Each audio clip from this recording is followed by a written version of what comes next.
Good morning, Miss Berlina. Good morning, ma'am. Okay, Miss Berlina, can you tell me about yourself? I am Berlina Bituna from Philippines. I have three kids, and I am also um, I have three kids, and they are in school. She's 10 years old, 6, and 2 years old. Okay, I have few questions for you to answer, so let's start. Why do you want to work as a maid? Because, ma'am, I want to earn a bigger salary to support for the children. Yes, ma'am. Why you choose Malaysia when there is a lot of other country? Because I feel like comfortable with the place, ma'am. How are you qualified for this job? I could say I am very much qualified, ma'am. Okay, so what qualification you would think you are qualified? What type of person are you? I know I am good, ma'am, and I can do whatever they want me to do. Okay, may I know what is your education?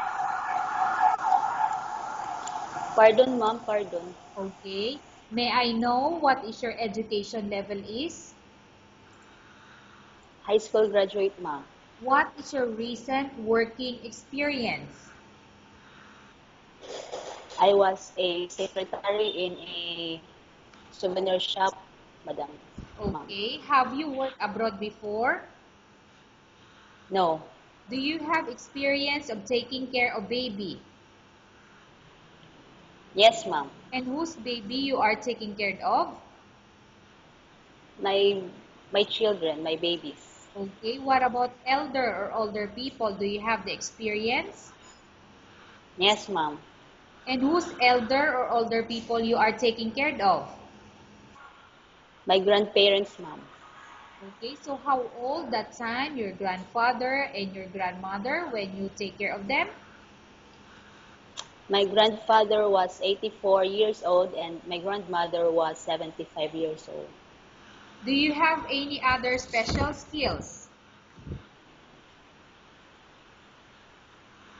Aside from, Berlina, do you have any other yes, ma'am. special skills?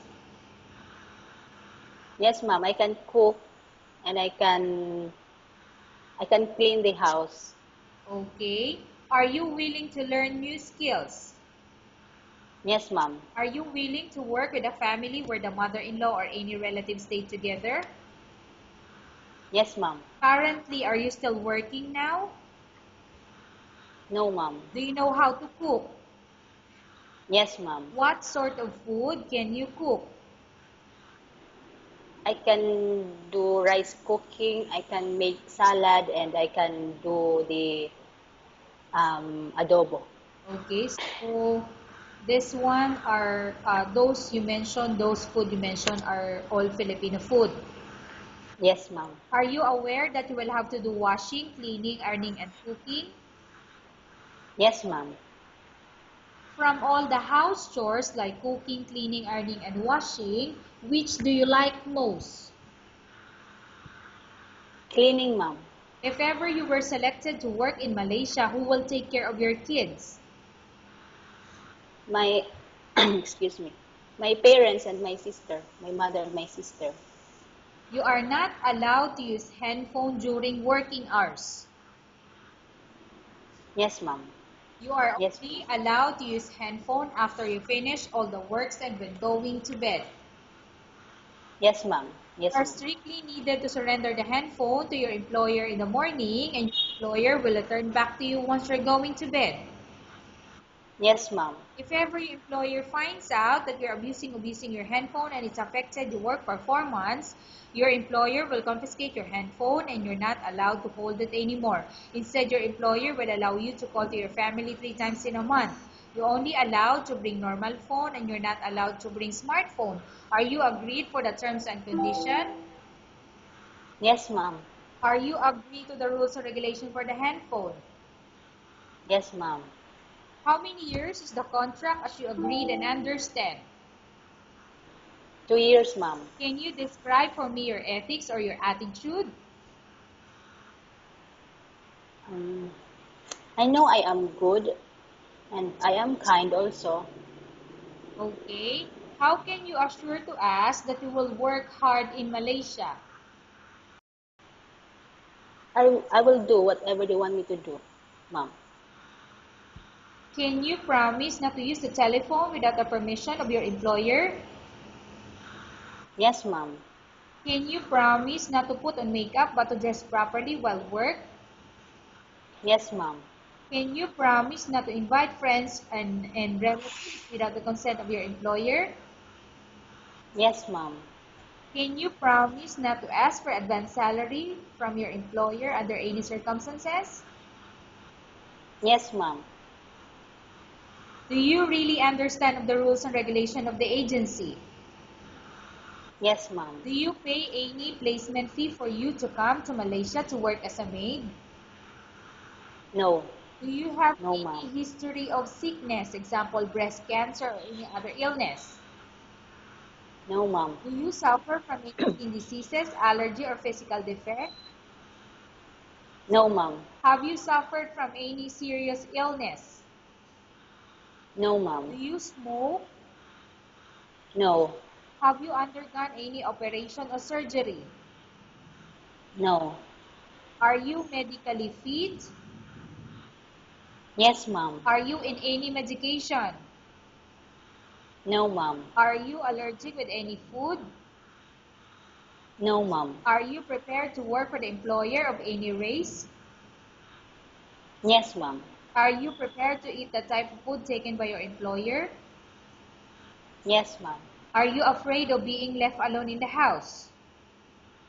No, ma'am. Are you afraid of dogs or other pets? No, ma'am. Can you promise to work according to instruction from your employer? Yes, ma'am. Do you have any immediate family working in Malaysia? No, ma'am. Okay, Miss Berlina, we have finished our question section. Let's go to case study. I have a case study for you and I want you to answer me truthfully. Upon arrival in Malaysia within 6 months, if ever any of your family members pass away, what will you do? Will you continue to work till finish your contract or you will go back? I'll finish the contract, ma'am. Tell us about yourself and why do you want to work in Malaysia as domestic helper? Um, I can do whatever they want me to do for as long as I can do it, and um, I am going there for work. So whatever they want me to ask, I will do it, ma'am. Okay, Miss Berlina, what do you want to tell to your employer who watching your video? Um, to the employer,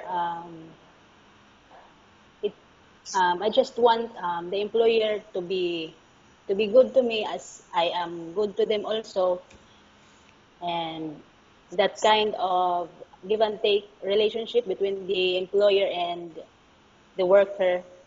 I just want it to have between us, ma'am. Okay, thank you very much, Miss Berlina. We will update your agency if there's any selection made by the employer. Yes, ma'am.